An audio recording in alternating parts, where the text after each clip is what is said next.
What up, everybody? Welcome back to the Golf on CBS preview show. Shane Bacon, my guy Patrick McDonald, producer Josh, running the ones and twos. Patrick, we got through, I think, a perfect event at the perfect time on the PGA Tour schedule this week. The Zurich Classic. It's a team event. It's in a great town. You know, it's a pretty chill event outside of really like the last 9 holes on Sunday. And we got winners that I think were justified. I mean, Andrew Novak getting the win, it feels like it should have been something that happened in 2025. Ben Griffin out there with those glasses on, you know, making big putts on the last couple greens. But, I mean, I didn't watch a ton of it, I'll be honest with you, but it was everything you kind of wanted and more. Okay. Yeah, it was a weird Sunday all around the golf world, honestly. I saw a lot of good golf, Shane, but I saw a lot of bad golf Sunday around the world. The Chevron was ugly down the stretch with the backstopping, the three chip. putt there, the missed chip also. The Zurich, there were some bad shots too. Sappin was battling the lefts down the stretch. We saw that on 17. And the power went out in New Orleans at the golf course, so there's no coverage. And so, Shane, I know you had your golf trip number 12 of the year for you, it seems like. 12. But it got so dire here on the CBS front that they put me on the broadcast on Sunday, Shane, without me really knowing what happened. So they had we do like the HQ hit to set up the digital platforms, and then I get a text. They're like, "Hey, we need another one, just like a quick hitter to tell everyone what's going on." I'm thinking it's digital again, right? Just HQ Paramount Plus. My phone is blowing up. Immelman's texting me, random people from the industry, friends, family, and I don't have it on silent, so it's going on. I'm talking, and I look down, they're like, "Get off my TV. Why are you on my TV right now?" I get a DM being like, "I need your face off my TV." And I guess they threw me on the national broadcast to set it up again. I know. Star. First time ever.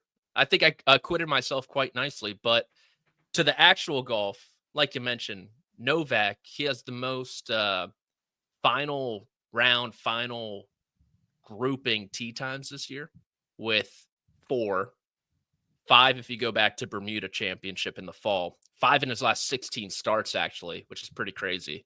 3 in a row. So he's been knocking on the door, like you said, playing some great golf. Griffin, he played every single week. He did the Sung J M diet in the early part of the season, trying to get into the Masters. He blamed the media after the Houston Open. Man, saying everybody hates us right now. Saying, he was like, "I read something that I needed a T20 finished T18. So unfortunately, the media got this one wrong," because Minwoo Lee, who was outside the top 50, got in with the win. But he was playing great golf. Michael Kim, right? Michael Kim got in, right? And Michael Kim clipped him too. Yep. So the 2 weeks off probably did him some good. Got to blow off some steam, throw I don't know, someone's picture on the dartboard, throw some darts at him in the media, maybe Eamon Lynch. And I don't know why I tossed him under the bus there. But he was playing good golf, and then it makes a lot of sense. They're friends, they're playing good golf. Long-winded story of saying good for them. I feel like a journeyman like Novak, I mean, if you want to call him that, you know, somebody that wasn't on our radar a year and a half ago, you can have a good year and not win. And I think getting the victory, even if it's a team event victory, is huge for somebody like that. So I like seeing these things. You know, how many times in a golfer's career do they come close to winning a major or a Players or a PGA Tour event? You go, they'll get one, and then they never do. It felt like we were kind of getting to that point with Novak where you're knocking on the door, can't get it done. Getting this victory, I think, is extremely helpful for him the rest of the year. Are either of these guys going to make the Ryder Cup team? Is there an outside shot or no? What if I told you Andrew Novak is up to number 9 in the rankings? I'm not surprised. Without playing in a major championship. That's wild. I've grown a deeper appreciation for guys who figure it out a bit later, Shane. Yep. I think the Ludwig and the Collins are awesome at the onset of their careers, but seeing someone like Novak who had to go back to the Korn Ferry Tour Championship his rookie season, and slowly but surely get better and better. It was pretty emblematic of his career this past month of just knocking on the door, and then finally walking through it with Ben Griffin by his side, who, AKA the Loan Shark, first win for our nicknames. So I thought it was a pretty cool win, even though it was a bit of a sleepy tournament. Yeah, I mean, again, you're never going to love watching two-man golf. Like, it's just not going to be as good as a regular stroke play event. I think they have a lot of fun playing it. I think it's fun to go out and watch it in person. Everybody likes New Orleans. Like, that stuff is great. We've got the what is that? The Ryder Cup standings up right now. JT in, Henley in, Bryson in, Colin in, Zayner and Scotty in. And then there you go. Matt McNeely, Brian Harmon, Novak, JJ Spawn. Is that the four you had knocking on the door? Was that your pre-2025 predictions there? Yeah. Spawn, wow. Harmon. I feel like the top 6, and then you throw in Cantlay, who I believe is 11. That's probably your core 7, right? Is the USA going to get smashed? It feels like they're going to get absolutely rolled at Bethpage. We talked about it a little bit at the Masters, Shane. I think you gotta call in the captain. It's time to bring him home. It's time to bring home Patrick Reed. So I think the PGA Championship is Patrick huge Reed for and him. CJ teaming up. Yeah, Let's get them. Get both the captains. I mean, CJ finished what at the Masters? Like top 10? Yeah, like that or something. So I'm definitely game for ZJ and Reed. Josh, can you throw up the Euro rankings? I just want to see the comp because I think we know the top. You know, they're a little more complicated, right? Because of the way they go about qualification. But I just feel like that middle area on Europe is way more polished. You know, I mean, my gosh, no knock to the guys. I mean, listen, you play well, you deserve a spot, and that's one of the things I don't love about what we've done with the picks. I don't love the idea of 6 picks because it kind of takes out the JJ Spawns playing themselves onto the team. But you got Rory, Tyrrell, Rasmus, J. Rose, Lowry, Ludwig in the top 6. Then, yeah, I mean, it's like Fleetwood, Dietrich, Matt Wallace, the other Højgaard. Like, you throw the Højgaards together, that's going to be a tough team. I mean, I just feel like that top 10 is a lot scarier. And you got no Victor. You got no Bobby Victor, Mack. No Rahm. No Rahm. No Sepp Straka. Victor, Rahm, Sepp in that group with Fleetwood, maybe Højgaard and Dietrich. That's a scary 12, man. Yeah, they are 10 very strong. Yeah. Sepp didn't get points for his American Express win because it was across from what Hatton won in Dubai, the Rolex Series event. So he didn't get any points for that. So he's a little down, but you'd have to imagine he'll get picked. Yeah, I mean I think I've said this before. The Americans now feel like what the International President's Cup teams felt for the better part of that event's history, where the top 5 or 6 are really strong, and then the bottom 4, it's kind of 10 names you could kind of mix and match, and it's be basically the same level of talent. Yeah, I don't know what Bradley's going to do with the bottom 5, really. 4 to 5 players. It's really a choose your own adventure at this point. You could go with young guys if you really wanted to, like an Akshay. Maybe when Clanton comes on tour, he flashes something and you give him a chance. I mean, who knows, right? Just at the barrel. We're at the bottom of the barrel, and we're just scraping. Now, on that note, by the way, and I think we went through Zurich well, we talked about this last week. We were going to rank our top 5 Americans of this generation. Now, we didn't quite define what this generation means, Patrick, but I basically did my list, and I said everybody under the age of 40, which means no Dustin Johnson. And the reason I didn't want to have DJ in here is because I want to have a list of players that I find competitive still.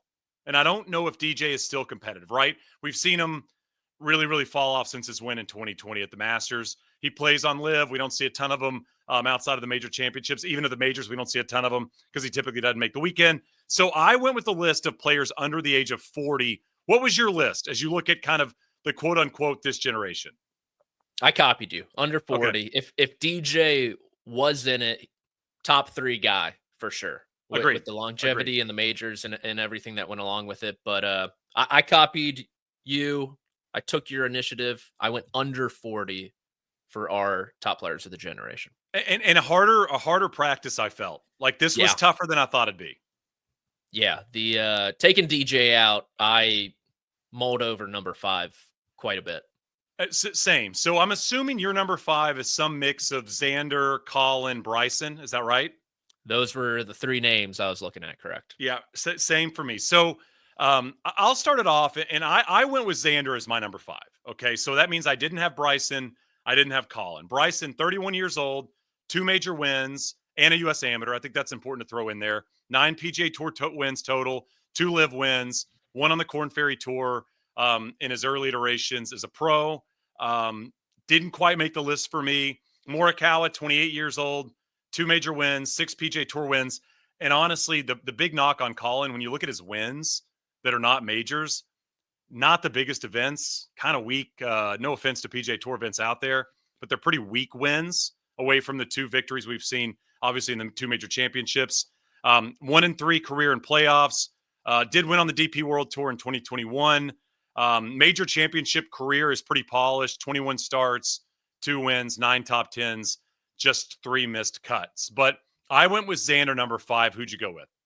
I went with Xander number 5 as well. Ultimately, I think what you were getting at was it was between Bryson and Xander for this 5th spot. And I was thinking about the USAM win, but I think something that's really going to appreciate in value in the future, Shane, is that Olympic gold medal of Xander Schauffele. And 100% agree. You give him that. You give him 2 majors as well, but 2 different majors, which I looked at also. And so Xander slotted in number 5 for me. So Xander, 31 years old, 2 major wins, 9 total PGA Tour wins. One of those was a team event, by the way. I think that's important to point out. 2 wins on the DP World Tour.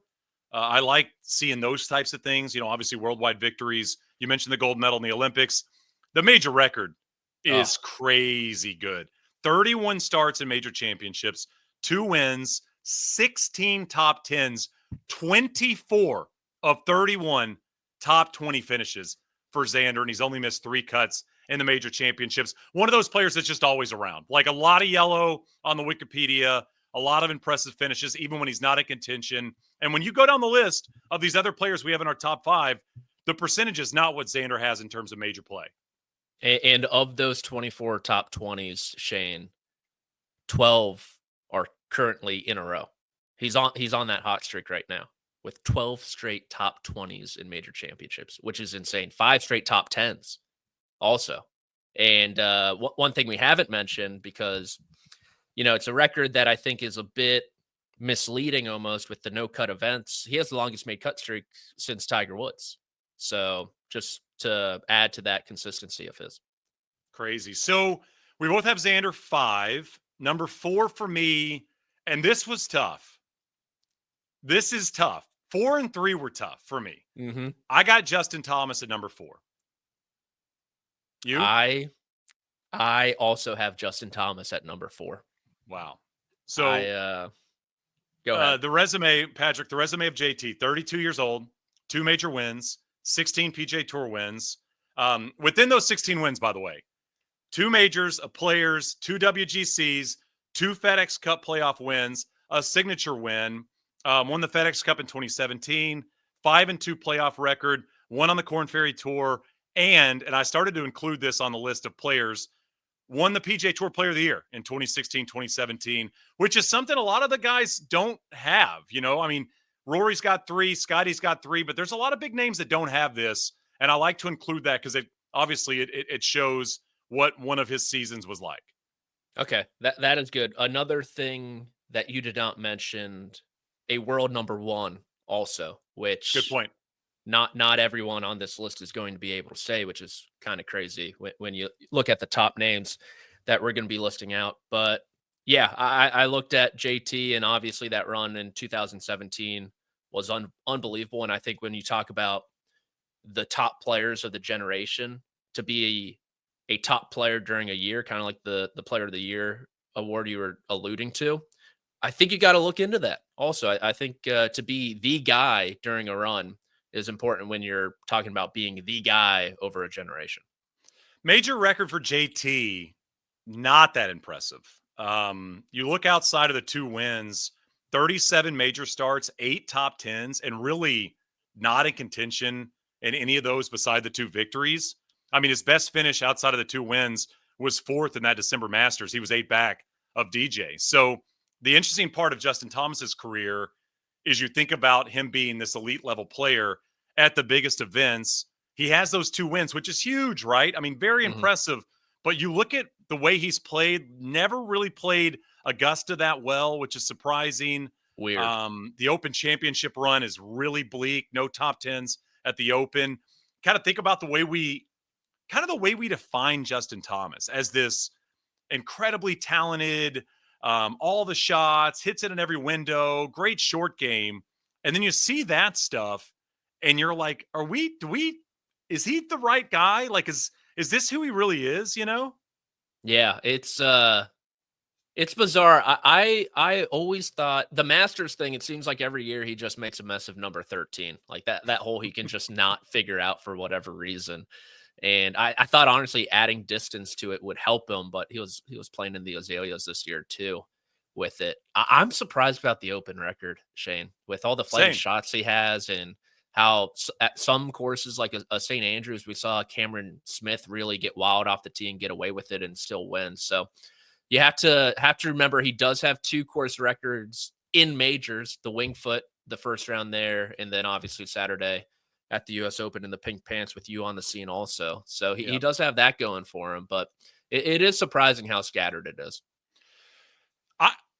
I thought that the gap would be between 4 and 5 when I was doing this. I thought the gap would be JT, Gap, Xander. And the more I think about this, I think that gap is a lot closer than I might have thought it was going to be off the bat. I think Xander is almost 4B, you know, to JT's 4A when you think about him as a player. Obviously, JT having, you know, you mentioned it, the great season and great runs. And you forget how good he was. You forget how impressive JT was when he was in his prime. But the consistency of Xander, man, it's so crazy how good he is. All right, so number 3, you'll know this better than me. Now, there's a rumor that Justin Thomas and Jordan Spieth are friends. Is that accurate? Okay. I will have to send some text out. Josh, look that up. Let me know if they are in fact friends. But close once again. I got Jordan Spieth as number 3. Okay. I do not have Jordan Spieth as number 3. I have Scotty Scheffler as number 3. As it currently stands. Explain to me why you have him over Jordan. So Scheffler, 2 major championships, the same major championship. I do value being able to get the job done on the biggest stage in different major championships. So Spieth having 3 different ones, as opposed to Scheffler having 2, obviously, but 2 of the same. I looked into. I mean, Scheffler's numbers are unbelievable when you look at them, especially recently with 13 wins, over 100 weeks at world number 1, the Olympic gold medal, back-to-back players championships, 3 straight player of the year awards. Like you mentioned, only Tiger can do that. But I think once he, Scheffler's the guy I look at where once he wins away from Augusta National, I could see him jumping to number 1, honestly, going from 3 to number 1. But I just couldn't quite put him past Spieth. Same number of PGA Tour wins too, with only the major wins at Augusta National. So I originally had Spieth ahead of Scotty, and then I started to dive into Scotty's career. He's 28 years old, so he's 3 years younger than Jordan Spieth. You mentioned the 2 major titles and both of them being at Augusta does hurt the case. I think that's probably the best argument for Jordan is the fact that he's got 3 different majors in his 3 major victories. But when you look at Scotty's wins, I mean, it is wild. 2 majors, 2 players, 1 WGC, 1 FedEx Cup, 5 signature events. The 2 wins that aren't signature wins are in theory signature wins, like Phoenix before signature wins existed, Bay Hill before they existed as well. Every win he's had has been at the biggest of big golf tournaments. He's won the Hero twice. I mean, I'm not going to put a lot of weight on that, but it's something. You mentioned the gold medal. I mean, he was the Korn Ferry Tour Player of the Year. back in 2019. So he's been Korn Ferry Tour Player of the Year and PGA Tour Player of the Year 3 times. And then I started to do numbers on Scotty's career. This is when I think I finally tipped. He's finished in the top 10 46% of the time he started a PGA Tour event. 46% of the time. Top 10, not top 25, not making the cut. But even wilder than that, 25% of his career on the PGA Tour, he's finished in the top 3. Wow. That's insane. He's not been around for a year. This dude's had a career. 25% of his career on Sunday night, he's first, second, or third. That is wild. That's insane. Okay. So I think the argument is, I'll be interested to hear what people say, Jordan or Scotty. A couple of droughts for Jordan, obviously, in his career. Jordan popped on the scene much younger. He had the big drought between 2017 and 2021. Now, obviously, 2022 to now, no victories. I think that's also a testament to how good he was when he was good, when he was picking up all those victories. There's the famous picture. They are friends, apparently. So, yeah, it is true that Jordan and Justin are buddies, and we'll get more on that in a bit. And then number one, I'm assuming you got Brooks, number one. I do. One more thing for Spieth, something we haven't mentioned. 5-time Ryder Cup or 4-time President's Cup guy, too. And obviously very early, but he won the U.S. Junior twice, I think. Twice. Yep. Yeah. So I think he's the only multiple junior AM champion besides Tiger. I'm pretty sure that's correct. Scotty also won the junior, by the way, I think. He did. He beat Davis Riley. Yeah. Absurd that I know that. I do have Brooks number one. The one knock, I actually think there are a couple of knocks on Brooks. Obviously, not winning a ton away from the major stage is one of them. And then the second is never reached world number one, which is pretty crazy to say. But, man, during that run from 17 through 2020, honestly, it was major championship. Brooks Koepka's going to be there on Sunday, and you knew it. And the only thing that could beat him was honestly JB Holmes at Port Rush. It felt like just slow playing him to death. So Brooks was in the yellow, just so mad, so pissed. Mad. Bad weather, rainy, cold. JB Holmes taking 12 hours to play the final round. And so when you have 5 major championships during this era, the most of among your peers, I know Rory just matched him. He's got to be the top guy. Yeah, 34 years old. You mentioned the 5 major wins, 9 total PGA Tour wins. I think something impressive about Brooks that people forget about is he's a very well-traveled golfer. You know, you think about his career. He's won on the European Tour. He's won twice on the Japan Golf Tour, 4 times on the Challenge Tour when he came out of college and went over there, decided to play Challenge and not play Korn Ferry. 5 live wins. I mean, which is not nothing, right? I mean, at some point, historically, we're going to talk about live wins when you talk about these players because there's going to be players over there doing that, and that's not nothing. PGA Tour Player of the Year in 17 and 18. 16 top 6 finishes in majors, which is pretty impressive as well. It was interesting, Patrick, when he played well in a major, he was right there, right? Mm-hmm. And if he didn't play well in a major, he was not in it. And so I think for Brooks, it felt like when he came in and he was focused and he was ready, there was an opportunity he was going to win the major championship. And obviously he got 5 of them. And I think he's the most impressive and dominant figure in golf since Tiger in the sense that people didn't want to see him, in one of those final 3 groups. The presence he had. Yeah. Outside of 19 when he, dumped it in the water. And that was honestly, that kind of ruined about 4 careers. 19 did. I know he won a major after that, but I think the water balls on 12 might have ruined like 7 dudes in that 2019 Masters. I think about the revolving door at the Masters so much. Like if Molinari wins that one, that would have been 2 in a row for him, right? And you haven't both heard over Tiger, like both taking down Tiger.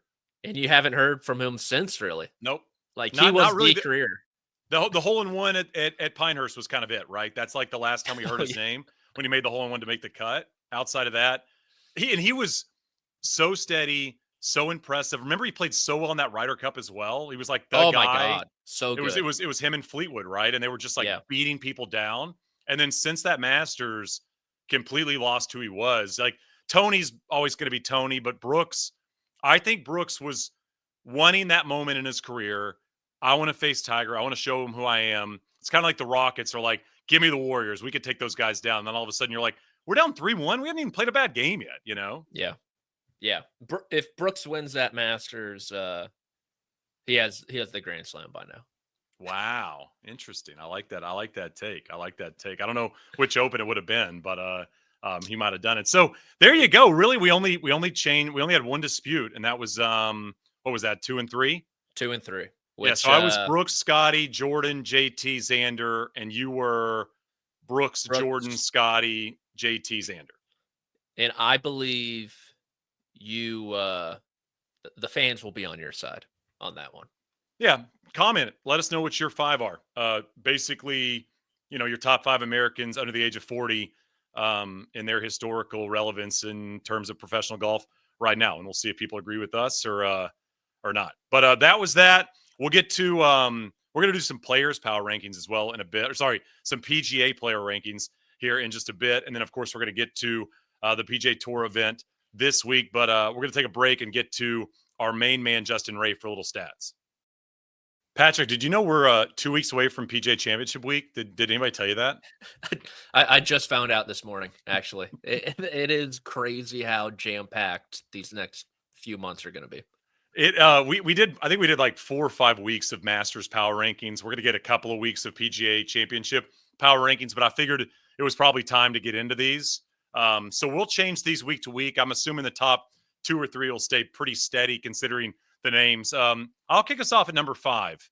Jason Day is my number 5 on PGA Championship power rankings. He's played sneaky good this year. Very consistent golf.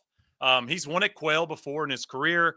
Finished top 10 at the PGA back in 2017 when it was here the last time.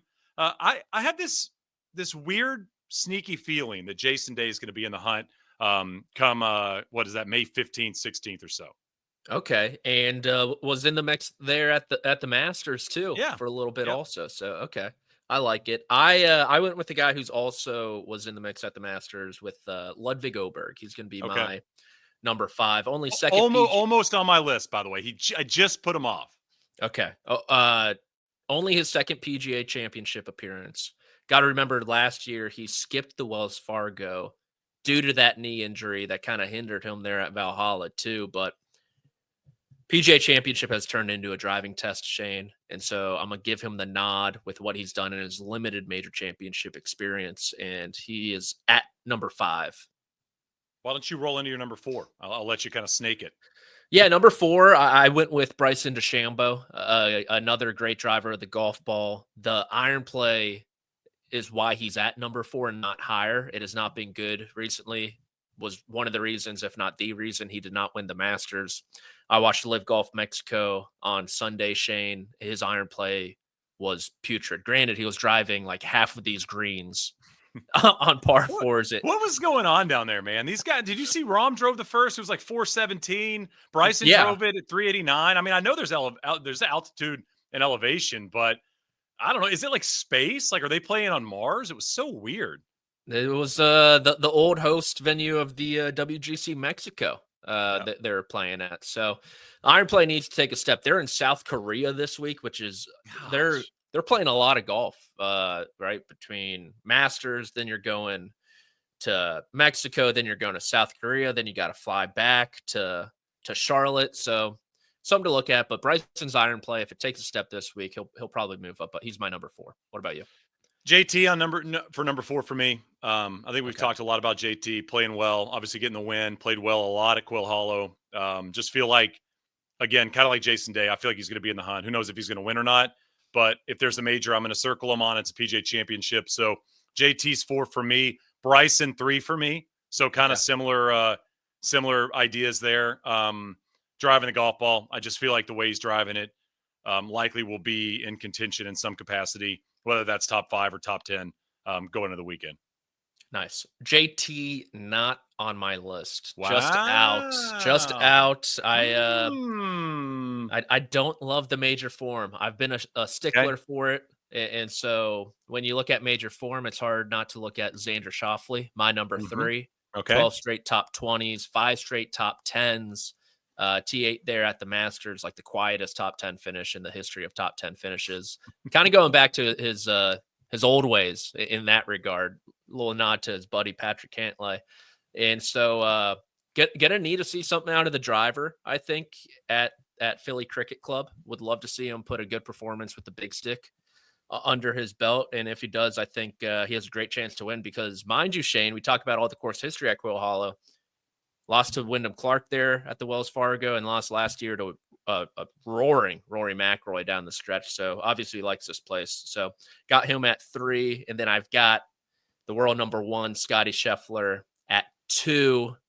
Couldn't put him at number 1, but I think Scheffler, I just need to see a little, just tweaking a few things. Like he's very close. He's very close. Yep. So just tweaking a few things. Would not be surprised if he picks up a win before the PGA. Yeah, Justin Ray's going to come our way here in a bit. He's got a stat on Scotty in terms of the putting that I think might get people a little excited about his chances coming up in major championship season. I got Scotty 2. I got Rory 1. We knew 2 and 1 were going to be the same. And I don't think there's any, like, there's a delta between 1 and 2 to me. I mean, Rory coming in, if he cares, and I'm sure he does, if he's practicing, if he's spending the time on the game that he typically does, how is he not in one of the final 2 groups on the weekend? This is the perfect Rory golf course, the golf course he's been the most successful on in his career, and he doesn't have to worry about, can you win a major again, right? All those questions are dead. I feel like there's a better chance Rory wins by 8 than Rory's not in contention. Yeah, it is really uncharted territory, right? I mean, in our time covering him, for sure. Yeah, and like not only did he complete the career Grand Slam, like you got to remember also he won his first major in over a decade too. Yep.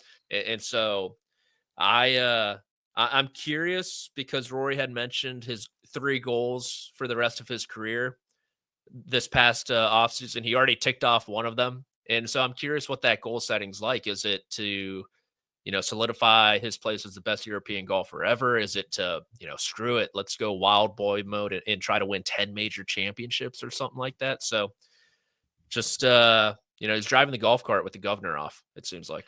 Yeah, I mean, look at it like most major wins, right? And just realistically, so, you obviously got, Jack's got 18, Tiger's got 15, Hagen's got 11. Then you've got Hogan and Gary at 9, Watson at 8. What's a realistic number there? I mean, 7's a host of players. That gets you into the top 10 all time if you could get to 7. Do you think 9 is a number he's circling and thinking about? Four more? That's a lot. That's a lot. I think number 1 priority is to get past Brooks for sure. Yep. I think that's a great point. And then I would say, I think like I'd probably put the over under at 8.5, and Wow. I think I'd go under. It's a lot. Yeah, I think it. I think 8. I think 8's like there for him. If he gets one more this year, 8 is a number I could at least consider. But if not, winning 3 is, as we've seen with him. And again, I don't know if this will be a different Rory in these majors or not. We hadn't seen him play in a major since the victory, but all that pressure and late round stuff that we've seen at LACC and we saw at St. Andrews and we saw at Pinehurst, will that go away? Because when he plays in non-majors, that doesn't show up, when he needs to make a birdie. I mean, that being said, he did kind of stumble a little bit down the stretch of the players, but most of the time in the big events, when he's had a chance to win, he doesn't do the stuff he does at the majors, right? And so I do wonder if we will see a slightly more freed up Rory coming down the stretch on Sunday, or will this still pop up? Because if he's playing PGA Tour Rory at the majors, I think 8 is realistic. But I do think to get to 8, he's got to win another this year. Okay. And do you think he'll win another Masters? Because I do. Yes. Yeah. Yeah. Okay. So, yeah, I think 8's maybe realistic. Yeah, I mean, I think yes. And I think to your point, Faldo's got 6, right? Varden's got 7. I think he'd love to get to 7. I think Yeah. if you were thinking about historical relevance, getting to 7 would be huge for Rory in terms of just putting that number on the board as a European player. So, yeah, there you have it. I mean, that's the PGA Power Rankings with a little Rory historical major talk on the back end. Mention Justin Ray. He's coming up right now. All right, it is my favorite time of the show, 5 minutes with our man Justin Ray, 21st Group, best Twitter account in golf. A little bit of a depressed Houston Rockets fan on this Tuesday morning. Sorry, Jay Ray, we won't talk about the final minute and a half or so in terms of offense there. But you just got back from the Chevron. I know it was an interesting week down in Houston, especially with that playoff and all the controversy that came about. What do you have in terms of stats from the first major of the LPGA season? Well, I thought this number kind of perfectly embodied the chaos that just enveloped everything around that 18th hole down the stretch, whether it was, the last few groups with Aria or the playoff. When Mao Saigo made bogey at 15, she fell back to 6 under. She had a win probability of 2.3%. It's right. Jitani Garn was a couple groups in front of her. She had not yet, done the quasi stub whiff thing that she did behind the green and hadn't made bogey yet, but 2.3%, and that's your winner. She had, 3 holes to play, and that was how minuscule the chances were of her getting in a playoff, let alone winning the thing. The last 4 groups Sunday at Carlton Woods were combined 32 over par, and their scoring average was 74.7. Just brutally difficult. No one could get across the finish line, and eventually that's how you get a player with 2% win probability with 3 holes to go across with the first major victory. Oh my gosh. And it like came out that she couldn't swim either, right? When she jumped into the lake at the end. Adding she to was the chaos. Clamoring for help at one point. Like everything about the week. I mean, look, I sent out a tweet or two about being kind of disappointed about local marketing, but just the chaos that enveloped the whole thing, the backstop behind 18 has got to change. There's just a lot of things that need to be reworked at that championship. And Houston's a great sports city. You got to get people, you just got to let people know what's going on. I just don't think that there was enough of that to get you a good crowd fitting for a major championship. Speaking of things that need to get reworked, Craig Ranch got some work done to it. Still probably not our favorite stop on the PGA Tour if we're being kind here. But this was kind of the birthplace, Justin, of TPC Lee, KH Lee going back to back. You got some stats for us in that regard too? I saw the list of back-to-back winners all time at the Byron Nelson, now the CJ Cup at Byron Nelson, whatever corporate entity is going to tie itself to the front of the name. But the list of all-time winners is truly back-to-back winners of this tournament. Truly incredible. Snead, Jack Nicklaus, Tom Watson, and KH Lee. Whenever you get a combo like that in any sports stat, I always think it's great. I think it was Eugenio Suarez had a 4-homer game in Major League Baseball, and like the list of the 4-homer game guys is like, it's like Willie Mays and Mark Whitten. Like it's just these great juxtapositions of players. So anytime you get that in sports, I love that, and that's the Snead, Nicholas Watson, and KH Lee is an incredible combo. I mean, just what you wanted, by the way, in terms of this historic name surrounding a golf tournament that unfortunately has kind of gotten scheduled out of the relevance. But Byron Nelson was definitely not irrelevant. One of the most relevant golfers.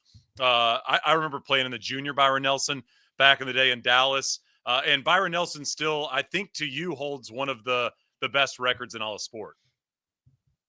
Now, we know about the 18-win season in 1945. You can talk about how the fields were different and maybe a little bit diminished because of World War II and things like that. But this is a record. We talk about all-time records in sports that'll never be broken.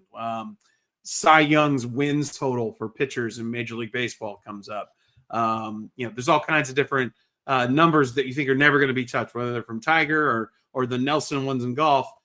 Byron Nelson won 9 consecutive weeks in the 1945 season as part of his 11 tournaments in a row. 11 wins in a row, like Tiger won 7 starts in a row, 6 in a row. Yes, maybe you could see in some universe someday someone dominant enough to play 11 tournaments in a row and win them. But to win 9 straight weeks, no one even plays 9 straight weeks unless you're Sungjae. So it's, I think that's probably the most unbreakable record that'll stand forever in PGA Tour and sports lore, winning 9 weeks in a row. One more on Byron Nelson as a player. From 37 to 42 in the majors, he gained 3.64 strokes on the field per round in the major championships, best of any player. So you get those gaudy win numbers, or what always comes up with Nelson, but really incredible player in the biggest events as well when he was at his peak. 9 weeks in a row. Scotty Scheffler, 9 wins last year, right? So he's clearly got some work to do. You know what? Ben Griffin might get there. He plays as much golf, so he could get there maybe. He's the guy that's going to do it. Yeah, lights aren't too bright for him with those sunglasses. J. Ray, what's going on with Scotty Scheffler? I wanted to dive into the numbers just a little bit with Scotty, and I thought it was interesting that he's doing all the things that he's known for being great at. Just it's not worse per se, but it's just not otherworldly great. So, like strokes gained off the tee, he's 0.2 of a stroke less per round. He's still 6th on the PGA Tour, 4th in strokes gained approach this year. He was, it's about 0.3 of a stroke less per round. I won't get into all the minutia, but he's just a little bit worse in those things. But I thought what was really interesting is the steady uptick in his putting over the last few seasons. I looked at his putting numbers, 25, 26%. That's over 34% last year, 33% this year. His putting from 4 to 8 feet has steadily gone up, 63, 68, now 74% this season. And the strokes gained numbers kind of dovetail off of it. So I know that, look, he's not on I think I used this term last week, the scorched earth tour that he was on last year, winning week in and week out. But to see that improvement in his putting, he's clearly taken stock of what he needed to get better at, and it shined through in his great year last year. Maybe it's to the detriment a little bit of some of those other parts of his game, but it's just a matter of time before he breaks through and gets his first win of the year. I can promise you this. I bet he finishes 5th or better this week. That's basically where the guy lives. So he might not win, but I bet he's at least within 2 or 3 on Sunday. It'd be more shocking if not. Jay Ray, appreciate the time. Sorry again about your Rockets. People have come back from 3-1 before. We shall see. But people have come back from 3-1 before against the Warriors. Well, yeah, we don't have to talk about that. I was still bummed about that. That was a Sunday night at Oakmont, by the way. And Julie Inkster and I we just sadly walked back to our respective rooms after watching it as like a post U.S. Open party because the Warriors lost that game. But back to Oakmont. Maybe it's an Oakmont thing. Maybe that's what happens. Maybe Warriors lose 3-1 leads when that happens. But always appreciate the time, my man. We'll check back with you next week. Thanks, fellas. All right, time for a little pick. CJ CUP, Byron Nelson. Got to go low. TPC Craig Ranch. They typically tear it up. It's kind of back-to-back weeks. You think about the Korn Ferry on Texas Ranger Golf Club and what the scores were there. The kid that won it, Kiefer, I wrote this on Twitter. He made 3 or better on half his holes. What? 3 or better on half his holes in a 4-day golf tournament last week. It's like, if you ever think to yourself, if you play a municipal golf course that's pretty wide open and kind of parkland, and you go, what would tour players shoot here? Just look at what the Korn Ferry guys did last week. Feels similar this week at the CJ Cup. So I want to get your can win and can't win names. Patrick, it's a pretty good field, too. I mean, we've got some decent names in it. Yeah, you got the Texas boys out there. We're kind of riding hot here, Shane. You had JT at the Heritage. I went with the Novak Griffin group last week, got off the schneid with the can't win winners, unfortunately. And look, can win, going to be a little boring this week, unfortunately. Okay. It's going to be Scheffler. Yep. It's going to be Spieth. And then I'll throw in a curveball with Taylor Moore. Who are your can wins? Okay. I got Spieth. I got Scotty Scheffler. Like, if you don't put Scotty on the can win thing at any of these events, you're an idiot. I mean, yeah. Can he win? Of course he can win. When it finishes, his floor is 11th. So it's like he's got to beat 10 guys every week he tees it up. I got Chan Kim is my other can win. Okay. Chan Kim might get it done this week. In terms of my can't wins, I'm going with both the Hoygaards. I don't think they're going to win this week. I just feel like they put a lot on they threw all of it out there. It was like a bachelor party last week. They're down in New Orleans. They're pushing it to the 72nd hole, leaning on each other. I'm sure they really wanted to win that. I'm sure that for them personally, winning that is probably a higher priority than a lot of the other two-man teams out there. So I would be surprised if they rolled it into a victory this week. Okay. And then I'll go Siwoo. I don't think Siwoo is going to win this week. Okay. Gotcha. South Koreans, they do pretty well in Texas. I know. I'm going to say Sung J M can't win. Brutal title defense. Shane, I'm not sure if you're aware of the Woori Financial Group Championship there in Korea. That's where Sung J M was defending his last win. Week. Yes. Missed How'd the he cut. play? He missed the cut. Missed the cut. Oh, so not feeling too confident with him. Sam Burns, man, I was buying so much stock in Sam You were Burns all over this guy early offseason. this year. Oh my gosh, it's a ramen only diet. Mortgage is late. It's not good right now with how much Sam Burns. Sell. Well, it's so low right now. You might as well just keep it. Just hold on to it. Yep. Yeah, but he's not going to win. And then Shane, Will Zalatoris is down to number 88 in the FedEx Cup standings. I know. Doesn't have status beyond this year. Really bums me out. So pretty, we still have half a season to go. He's in the signature events, I believe, too. So plenty of time. But Zalatoris, he's not going to win a tournament that you got to get to like 30 under. So he's not going to win either. All right. Who is going to win? Who's your winner?